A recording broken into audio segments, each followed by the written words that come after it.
শ্রমিকরা যারা আন্দোলন করতেছে তারা পরিচালনা তারা তো কোনো এক টাকা আদায় করতে পারছে না কোনো সরকার থেকে। পার্কিং জোন আমরা অলরেডি সিলেক্ট করেছি, কিছু কিছু জায়গায় আমরা সহযোগিতা পাচ্ছি, কিছু কিছু জায়গায় পরিকল্পিত বাধা দেওয়ার চেষ্টা করা হচ্ছে। তা আমরা চেষ্টা করব যে সবাইকে নিয়ে যাতে সুন্দরভাবে সবার জন্য আগরতলা ব্যবহার করা যায়, সুন্দর করা যায়, এবং সবার যাতে আগরতলা নিজেই বুঝে যায় এই আগরতলা, আমার কিছু কর্তব্য দায়িত্ব আছে। শুধু সরকারের উপর সবটা দিলে হবে না, আমাকে কিছুটা সহযোগিতা করতে হবে। আমার নাগরিক হিসাবে আমার যে দায়িত্ব এটাকে পালন করতে হবে, এবং নাগরিক পরিষেবা আধুনিকভাবে পৌঁছে দেওয়ার দায়িত্ব আমাদের সরকার আমাদের সেটা করে যাচ্ছে। তাহলে এখন নেতাজি স্কুল মাঠের আন্ডারগ্রাউন্ডের তাহলে পার্কিং জোন হচ্ছে না তাহলে?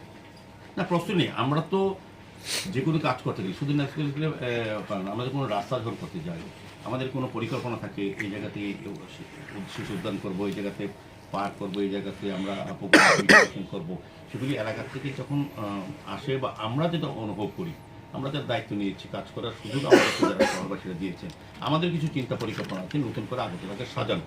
সেক্ষেত্রে যখনই আমরা প্রয়োজন মনে করি যে এই জায়গাটা এই কাজটা করলে হয়তো আমাদের পক্ষে মনে হচ্ছে ভালো হবে, তখন আমরা ওই এলাকার লোকের সঙ্গে কথা বলি, ওই প্রতিষ্ঠান বা ব্যক্তির সঙ্গে কথা বলি। আমরা বিভিন্ন যারা আগরতলা শহরকে নিয়ে ভাবেন এরকম ব্যক্তির সঙ্গে আমি কথা বলেছি।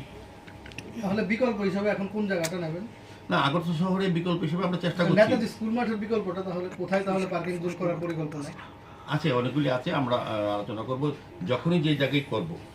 এটা তো বাস্তব কথা, আগরতলা শহরে তো পার্কিংয়ের ব্যবস্থা করতে হবে। যারা আগরতলা শহরকে ব্যবহার করে বিভিন্ন প্রান্ত থেকে গাড়ি নিয়ে আসবেন, টু হুইলার ফোর হুইলার নিয়ে আসবেন, তারা কোথায় রাখবেন? তাদের তো বিকল্প ব্যবস্থা দিতে হবে। তার মানে তারা কামানচুমনি পোস্টঅফিস সুযোগ চুমনি মেইন রোডে রাখবেন, এটা না, এটা আমরা বরদাস্ত করবো না।